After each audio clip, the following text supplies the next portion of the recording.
Decision to Leave stars Park Ae-il and Tang Wei, and it's directed by Park Chan-wook. Now, this is a movie that I've been anticipating for quite some time. And does it live up to the expectations that those trailers set and the legacy of Park Chan-wook? Well, let's find out. Now, Decision to Leave follows a detective who suffers from insomnia, and his job is pretty much his life. He has a home life, he's married, but he doesn't really pay attention to his wife. He works endlessly to solve these cases, and there's one that's about to haunt him to his core. And that is the investigation of a man that plummets to his death from this gigantic mountain. And the one suspect is his wife.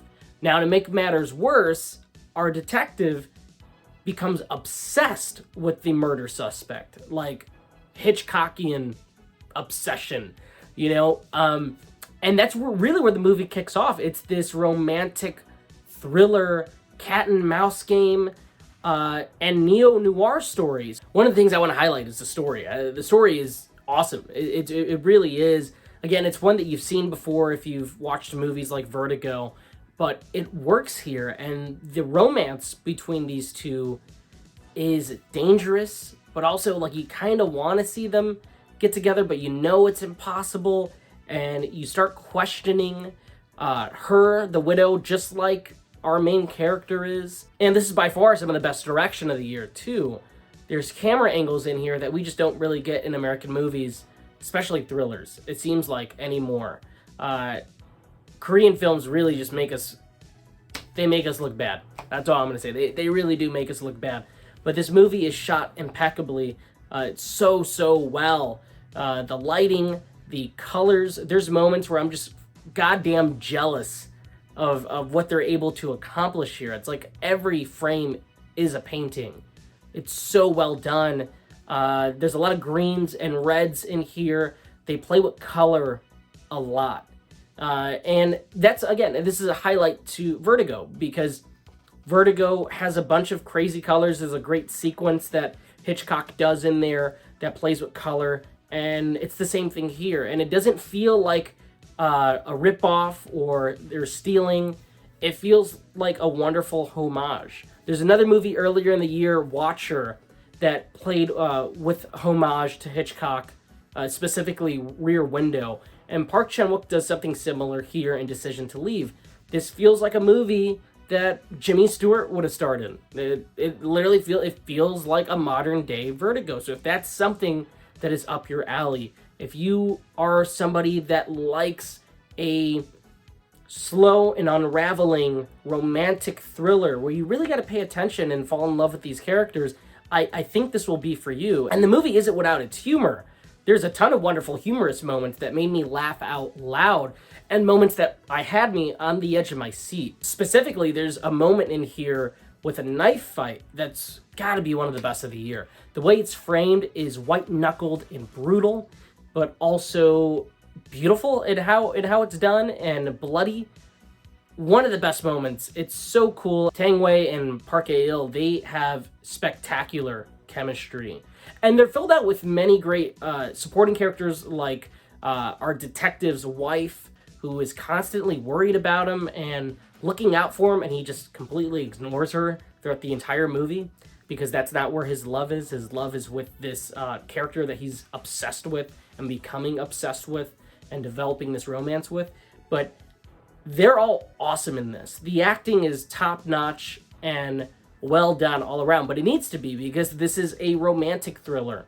You need our leads to have chemistry, and they don't just have chemistry. Everybody in here has chemistry, and there's a defined world around them. Like, you feel like you can be there. It feels like in Chinatown. Like, you know Jake, you know the characters, but you're also with him when he's going around and talking and investigating and all those things. And it's very similar here. I love the world that they set forth for Decision to Leave. And the music is awesome.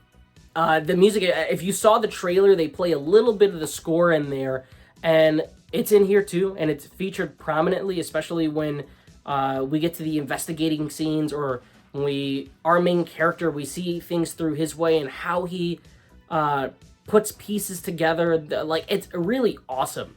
It's so cool to see it, how it plays out. And this is where the editing comes into play, because the editing is also fantastic. The editing is very creative, and it plays with the linear storytelling and does creative things with it. So between all of those things, on a technical level, this movie is a masterwork. And for my money, that's what I want out of a noir. I need all the little fun things, like the great cinematography and the editing and the music. That's why you come to this genre, for a great storytelling too, but you want those things to be stellar. And the filmmakers here understand that. Again, this isn't an action movie, it's a romantic thriller with really strong beats of violence throughout, but that's not the main focus. The main focus is this love story that unravels, and it's uncomfortable, and it shouldn't happen, but you also want to see it happen. The way they're able to do that tightrope is great. And for American movies, I feel like we've been complaining for some time that they feel so sexless and there isn't romance and danger, but Korean films still have them. So I don't know, I can't help but feel jealous that like Park Chan-wook and Bong Joon-ho, they are just masters that know how to play with genres and still make movies sexy, even if they have other scenes that are violent or funny or whatever it is. They can add all these things into their storytelling to make a great sort of stew. But this is a movie that I was just captivated by the entire runtime, from frame one until the end, and that ending is haunting. Again, much like Hitchcock movies, and I think the one big takeaway that I got from this is he fucking loves Hitchcock, man. Like, he really does, and I think that's so cool when filmmakers are able to capture that, but also infuse their originality and their sense of style, like De Palma. De Palma's able to do that with his early work. He tips the hat to Hitchcock, like in Sisters or Body Double, but he forges his own path. And again, same thing with Watcher earlier in the summer. I thought this movie was just fantastic. I was completely within its grasp from beginning to end.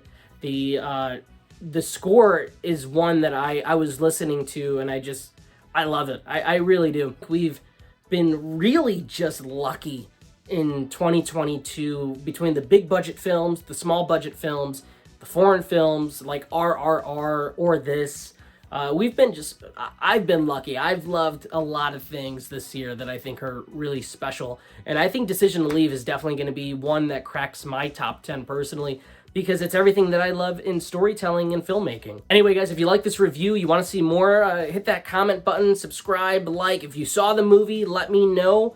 What's your favorite moment? What did you love about this? If you didn't like it, what didn't you like about it? Also, make sure to check out the Thursday show where we break down the movie news and the box office, and I will see you next time.